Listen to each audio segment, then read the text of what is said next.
अस्सलामुअलैकुम व्यूअर्स, उम्मीद करती हूँ आप सब खैर आफियत से होंगे। तो व्यूअर्स, आज की वीडियो स्टार्ट करने से पहले प्लीज़ मेरे चैनल को सब्सक्राइब कर दें और वीडियो को लाइक कर दें। मैं देखती हूँ कि मैं इतनी एफर्ट से वीडियोस बनाती हूँ लेकिन मेरी वीडियो को आप लोग लाइक नहीं करते। एक लाइक करने से आप लोगों का कुछ नहीं बिगड़ जाता, तो प्लीज़ वीडियो को लाइक कर दिया करें और चैनल को सब्सक्राइब करें। आज की स्टोरी काफ़ी ज़्यादा इंटरेस्टिंग है और ये स्टोरी मैंने भी अपने बाबा से सुनी थी, तो ऐसे ही ये स्टोरी मैं आगे आप लोगों को सुनाने लगी हूँ। बाबा ने मुझे बताया था कि ये जो भी स्टोरी है ये उनके फ्रेंड के घर में ये सारे वाक़यात पेश आए थे। चलिए खैर, हम ये स्टोरी स्टार्ट करते हैं। ये जिनकी स्टोरी है ये बताते हैं कि उस रात इनके कज़न की इंगेजमेंट थी और ये अपनी मामा के साथ और अपने छोटे भाई के साथ उसकी इंगेजमेंट से रात के 3 बजे वापस आ रहे थे। रास्ते में इनकी गाड़ी ख़राब होने की वजह से इन्होंने अपने भाई को कहा कि आप कुछ देर यहाँ पर स्टे करें गाड़ी में ही, और मैं यहाँ पर करीब देखता हूँ कि कोई मुझे नज़र आए, कोई मैकेनिक या कोई पेट्रोल पंप वगैरह। कहते हैं कि मैं मामा को और भाई को वैसे ही गाड़ी में छोड़ के खुद बाहर चला गया और पेट्रोल पंप वगैरह को देखने लगा। कुछ देर बाद मुझे एक पेट्रोल पंप नज़र आया, मैंने वहाँ पर मदद मांगी, वहाँ से मुझे मदद मिली। उन्होंने आकर मेरी गाड़ी को देखा, गाड़ी को ठीक किया और हम लोग घर पहुँच गए। उस दिन से घर जाने के बाद हमारे घर का सारा निज़ाम बदल कर रह गया। मैं यहाँ पर यह भी मेंशन करता जाऊँ कि हम लोग अपनी नानों के घर के बिल्कुल साथ रहते हैं। मेरी मामा इकलौती बेटी थी, तो मेरी नानों ने उन्हें खुद से दूर होने ही नहीं दिया, बल्कि साथ ही घर लेके मामा को वहीं पर अपने पास ही रखा। तो हुआ कुछ यूँ कि उस दिन के बाद से मामा में जिन्नात की हाज़िरी होने लगी। सबसे पहले दिन ये वाक़या पेश आया कि मामा की तबीयत बहुत ज़्यादा ख़राब हो गई, उनके हाथ अचानक से मुड़ने लगे। अभी हम लोग बैठे सोच रहे थे कि रात को वलीमे में भी जाना है, जो कि मेरे पुप्पो के बेटे का था और उन्होंने हमें बहुत मोहब्बत से वहाँ पर इनवाइट किया था।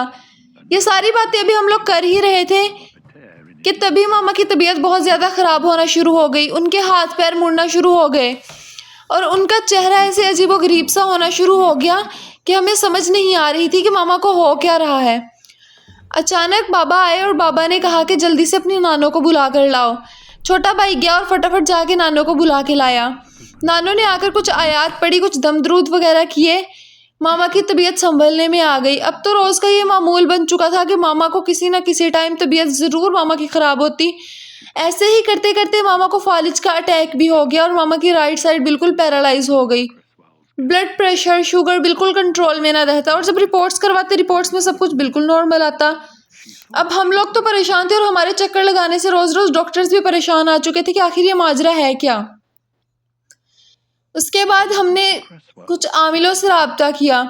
बहुत जगह घूमने के बाद, बहुत सारे लोगों के पास जाने के बाद मामा की तबीयत फिर भी संभलने में ना आई और एक रात मामा की तबीयत इतनी ज़्यादा ख़राब हो गई कि हमें रात के 3 बजे उठकर हॉस्पिटल जाना पड़ा। मामा का ब्लड प्रेशर इस कदर तेज़ हो गया था कि डॉक्टर्स ने हमें कह दिया कि आप एमरजेंसी दूसरे हॉस्पिटल में चले जाएं। हमें अलाइट जाना पड़ा रात के उस टाइम।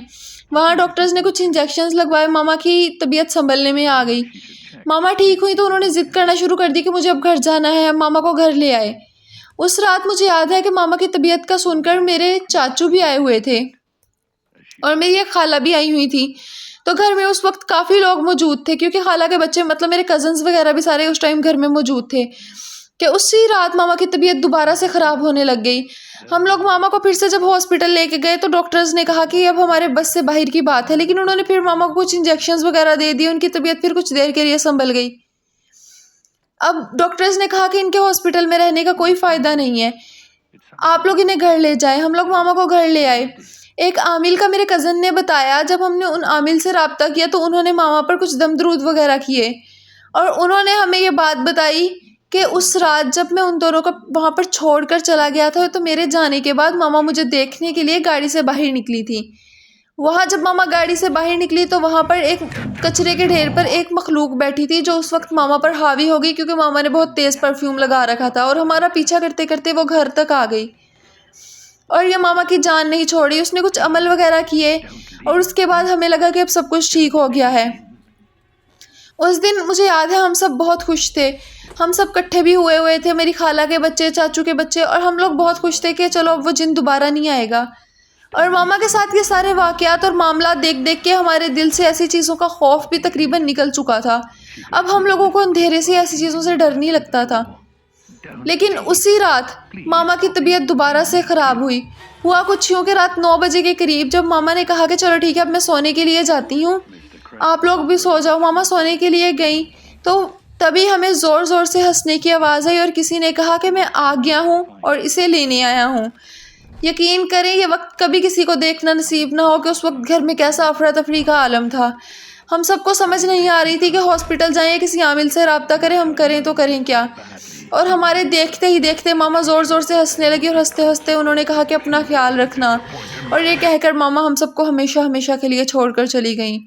अभी हम लोग इस मामा के सदमे से बाहर नहीं निकले थे कि मामा के साथ क्या हो गया, कैसे हो गया कि ये सारे वाक़यात जो थे, ये सारी चीज़ें हमारी नानों के साथ भी होना शुरू हो गई। और ऐसे ही करते करते उनका भी बहुत इलाज करवाया, मेरे बाबा ने लाखों खर्च कर दिए लेकिन कोई फ़र्क ना पड़ा। ऐसे ही करते करते नानों भी हमें छोड़कर चली गई। अब इसके बाद मज़ीद हम सबके दिल में ऐसी चीज़ों के लिए नफ़रत पैदा हो गई और हम जल्द से जल्द इनसे छुटकारा पाना चाहते थे कि ये हमारे घर के किसी दूसरे फ़र्द को नुकसान ना पहुँचाएं, क्योंकि अब ये चीज़ें जो थी मेरे छोटे भाई में आना शुरू हो गई थी। फिर उसके बाद मुझे मेरे एक दोस्त ने एक आमिल के बारे में बताया जो कि मिस्र से आए हुए थे और उनके कोई जानने वाले थे। मैंने जब उनसे रब्ता किया तो उन्होंने मुझे बताया कि ये अफराद नस्ल के जिन्नात हैं जो कि बहुत ही ज़्यादा ताकतवर हैं। ये इतने ताकतवर जिन्नात हैं कि 10 जिन मिलके भी इनका मुकाबला नहीं कर सकते, और ये इंसानों की जगह पर बहुत कम आते हैं क्योंकि ये बहुत खबीस, खौफनाक और ताकतवर होते हैं। और इनका यहाँ पर इलाज इस ज़मीन पर शायद ही कोई हो जो कर सकता हो। मैं मज़ीद परेशान हो गया कि अब करूँ तो करूँ क्या। उन्होंने भी जवाब दे दिया कि मेरे बस में नहीं कि मैं इनका इलाज कर सकूँ, मुझे माफ़ करो। मैंने उन्हें जब बताया कि ऐसे मेरी मामा और नानों पर ये सारा कुछ हो चुका है, मैं मज़ीद अब अपने घर के किसी फ़र्द को खोना नहीं चाहता, और मैंने रोना शुरू कर दिया। उन्हें शायद उस वक्त मुझ पर तरस आ गया तो उन्होंने मुझे इसका एक हल बताया। उन्होंने मुझे 49 डेज़ के लिए, मतलब 49 डेज़ और उसके बाद उतनी ही रातें, उन्होंने मुझे मुसलसल एक अमल करने के लिए कहा। रात का जो अमल था वो उन्होंने मुझे चिल्ला काटने के लिए कहा, और ये मैंने मुसलसल 39 रातों तक काटना था। अब ये अमल मेरे लिए बहुत ही ज़्यादा मुश्किल होने वाला था क्योंकि वो चीज़ें मुझे उस वक्त तंग ज़रूर करती, और उन्होंने मुझे बता दिया था कि मुझे इसके लिए बहुत ही ज़्यादा बहादुरी का मुजाहरा करना होगा और अपने अंदर की परछाई को जगाना होगा, क्योंकि वो इतनी ताकतवर हो सकती है कि सिर्फ वही इसका मुकाबला कर सके। और ये अमल उस जिन से ज़्यादा ख़तरनाक था। उस जिन के पीछे जो भी काला इल्म या उसकी ताकतें थी, ये अमल जो मैंने करना था ये उसके अमल से कहीं ज़्यादा ताकतवर था। तो मैंने ऐसा ही करना शुरू कर दिया। यकीन करें मेरे साथ वो सारे वाक़यात पेश आए कि मैं यहाँ पर बयान नहीं कर सकता कि मैंने उन दिनों में और उन रातों में अपने साथ क्या क्या कुछ होता हुआ देखा। वो चीज़ें अगर मैं बताने लगूँ तो इंसान उस चीज़ों को मानने से इनकार कर देंगे कि इंसानों के साथ भी ये वाक़यात हो सकते हैं, लेकिन मेरे साथ हुए। मैंने वो सारी चीज़ें अपने साथ बर्दाश्त की। कभी कभी तो मुझे ऐसा लगता है कि मैं अपनी जवानी से बचपन के दौर में आ गया हूँ, और कभी कभी ऐसे कि जैसे मैं बूढ़ा हो गया हूँ। क्या कोई मान सकता है कि ये हकीकत में किसी के साथ हो सकता है? लेकिन खैर, मुझे पता है कि मैंने उन दिनों में क्या क्या बर्दाश्त किया। उसके बाद जब मैं अपने सारे दिन पूरे कर रहा था तो उस दिन मुझे 25वीं रात थी कि जब मैं हिसार में बैठा, और मैं यहाँ पर यह भी बताता चलूँ कि ये सारी चीज़ें मुझे रात 12 बजे से सुबह फजर के वक्त तक करनी होती थी। आप खुद अंदाज़ा कर लें कि किस कदर खौफ का आलम होगा, लेकिन अल्लाह ने हिम्मत दी। मैं मेरे घर वालों को बचाना चाहता था तो मैं ये सब कुछ करता रहा। उसके बाद जब 25वीं रात थी तो एक रात मुझे मेरे मामा की हंसने की आवाज़ आई। मैं जज्बात में डूबा, ये बात भूल गया कि मेरी मामा वफ़ात पा चुकी हैं और मरे हुए लोग हम मुसलमानों में वापस नहीं आया करते।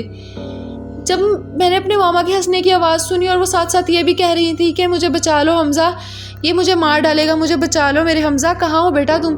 मैंने जब मामा की आवाज़ सुनी मैं इमोशनल होकर बिल्कुल भागा मामा को देखने के लिए, तो वो मेरे पीछे खड़ी थी।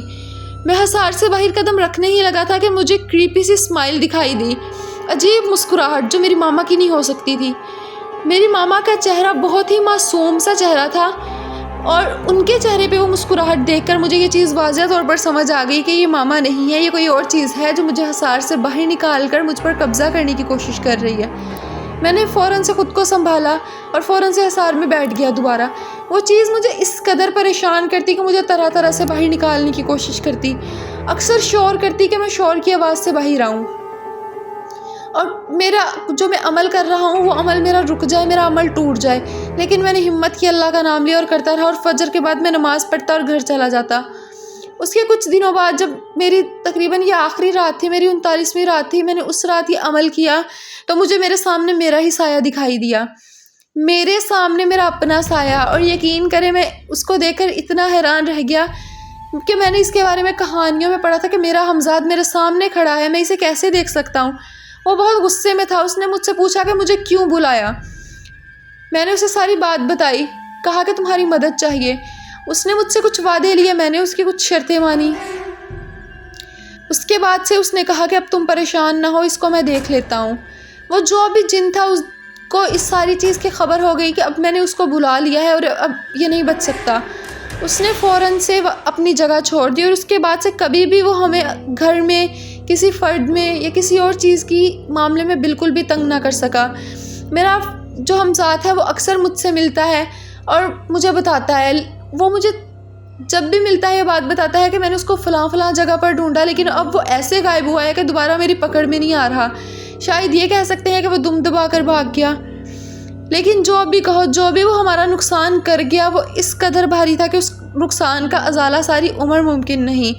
हम सारी ज़िंदगी दरवाज़े तकते रहेंगे लेकिन हमारी वालदा वापस नहीं आएंगी। उनके साथ हमारा घर पूरा होता था, उनके साथ हमारी खुशियाँ पूरी होती थी। मेरी नानो जिन्होंने हमें अपने बच्चों से बढ़कर प्यार किया, अपने बच्चों से की तरह पाल पोस के बड़ा किया, मेरी नानो भी अब हमारे दरमियान नहीं रही। यकीन करें हमारे घर में ऐसा गम का माहौल था कि ना किसी का हंसने को दिल करता था और ना किसी का बात करने को दिल करता था। मेरा छोटा भाई वो तो बिल्कुल उदास हो गया, अकेला कमरे में छुप छुप के रोता था। कभी कभी उसे ऐसा महसूस होता कि जैसे मामा वापस आ गई हों। जब वो मुझे ये बात बताता कि उसने मामा के हंसने की आवाज़ सुनी है या मामा के बोलने की या मामा को देखा, मुझे लगता था कि शायद वो जिन दोबारा वापस आ गया और मामा की शक्ल में आके वो भाई को डराना चाहता हो या भाई को ट्रैप करना चाहता हो। लेकिन जब मैं अपने हमजाद से पूछता तो वो कहता कि बच्चा है, बच्चे का वहम होगा, वो यहाँ पर नहीं है। मैं मुसलसल उसकी तलाश में हूँ लेकिन वो मेरी पकड़ में नहीं आ रहा। वो हमेशा मेरे साथ कॉन्टेक्ट में रहता है, मुझे सारा कुछ बताता रहता है। मैं जब भी उसे बुलाता हूँ वो मेरे बुलाने पर ज़रूर आता है और आज भी वो उसकी तलाश में है। लेकिन वो बदबख्त जिन जिसने हमारी ज़िंदगियों को उजाड़ के रख दिया, जिसकी वजह से हम अपनी जन्नत जैसी माँ से महरूम हो गए, वो अब दोबारा हमें कभी नज़र नहीं आया और वो मेरे हमजाद के काबू में भी नहीं आ रहा।